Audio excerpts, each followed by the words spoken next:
This is the latter half of Mobile Suit Gundam Episode 9, Fly Gundam. Up to now, we covered that famous scene. Amuro sobs, "You hit me twice. Not even my father hit me." And Bright snaps, "No man grows up without getting hit." After that tit-for-tat spat, Amuro blurts, "I'm never piloting Gundam again." Frau Bow locks him up and starts lecturing him to get a grip. Frau says, "Don't be pathetic, Amuro," and the ship jolts again. All while they argue, Garma's air wing is pounding white base with wave attacks, repeat strikes, over and over. So there's no time to bicker. They're under non-stop fire. The ship could go down any moment. Bright heads back to the bridge. Bright. "I'm going to the bridge." "Amuro, as you are now, you're nothing. With that talent, I thought you could surpass Char." Hearing Char startles Amuro. The ship jolts again. After Bright leaves, Amuro calls Mr. Bright, Mr. Bright, wanting to say something. Hearing the enemy's name makes him connect the shaking. We're under attack, and it's that guy I've fought again and again, Char. Well, it isn't actually Char attacking, but that's how it clicks. A moment earlier, Amuro's mind was stuck on a petty choice. Get talked into fighting, or sulk in his room to save face. Like a shut-in told, "Just go to school today," he's fixated on go or not go, instead of looking at the bigger picture of where he actually stands. Here, Amuro finally realizes, we're under attack. And it's that, and being told you could surpass Char gives him what he craved. Bright's recognition, and the sense the crew relies on him. In fact, Bright already valued him, ordering that Amuro and Ryu be properly fed and so on. He'd said things like, prioritize maintenance on Amuro's Gundam, and make sure Amuro gets enough sleep, quietly looking out for him behind the scenes. But Amuro didn't see it. He convinced himself he was being singled out. Getting extra meals while everyone else went hungry felt like bullying. Now that protective shell loosens. His frozen heart thaws a little. Then Frau Bow presses on. Frau Bow. "There's a pilot's manual for Gundam, right?" Amuro. "Huh?" Frau Bow. "I'll pilot Gundam. I can't stand someone who won't own what he's done. If you can't say, I'm the one who's protected white base till now, you're no man." She's reacting to Amuro's cheap jab. Then have Mr. Bright pilot it. After that pathetic back and forth, "If I could, I would. Then I quit. It's not like I want to pilot." Frau's tough, Yankee streak that arm locks a guy and props him up just explodes. She snaps, "I'll pilot! There's a manual for Gundam." But right after, "If you can't say you've defended white base, you're no man," she falters. She looks down and falls silent. A Yasuhiko-style cue for rethinking or making up one's mind. In Gundam, and really anime in general, glancing downward signals inwardness, introspection. So that downcast eye means this. She ought to declare, "I'll pilot Gundam," but goes quiet. At this point, she truly feels how frightening piloting Gundam is. Realizing that fear keeps her from saying, "I'll pilot," she looks down.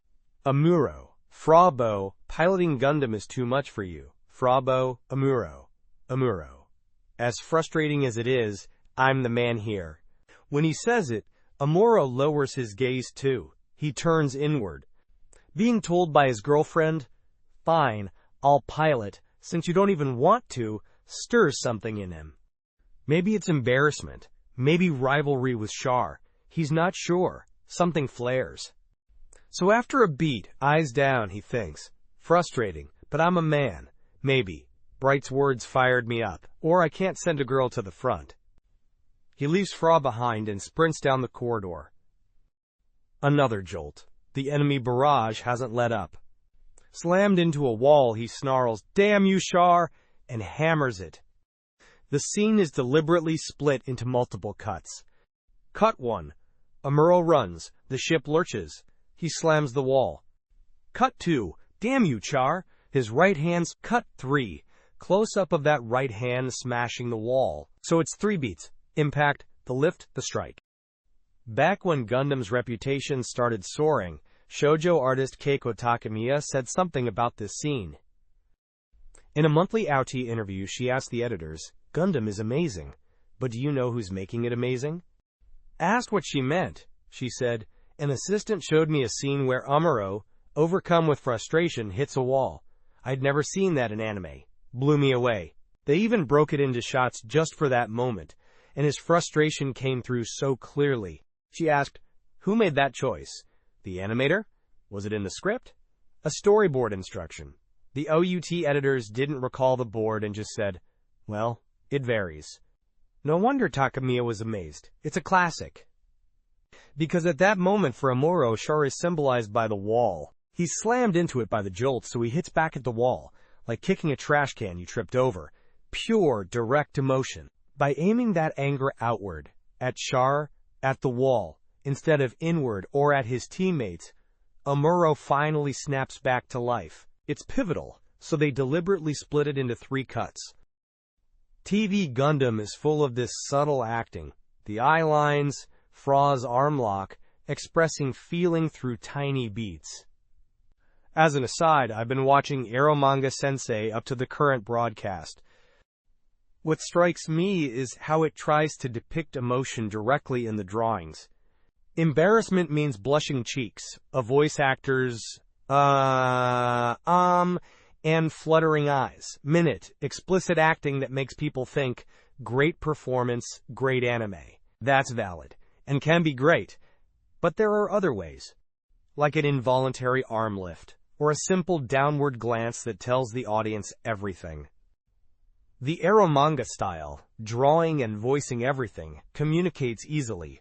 But the easier it is, the more viewers stop working to read into it. I call that soft anime. There's soft anime and chewy anime. Make everything easy and it all turns soft. Everyone's jaws get thinner. Soft anime is tasty, but chewy anime is good too. Bringing up Eromanga as an example might date this talk in a few years though. Anyway, fired up. Damn you, Char. Amuro launches in Gundam. He says he's got a tactic to try. That's where the title Fly Gundam comes in.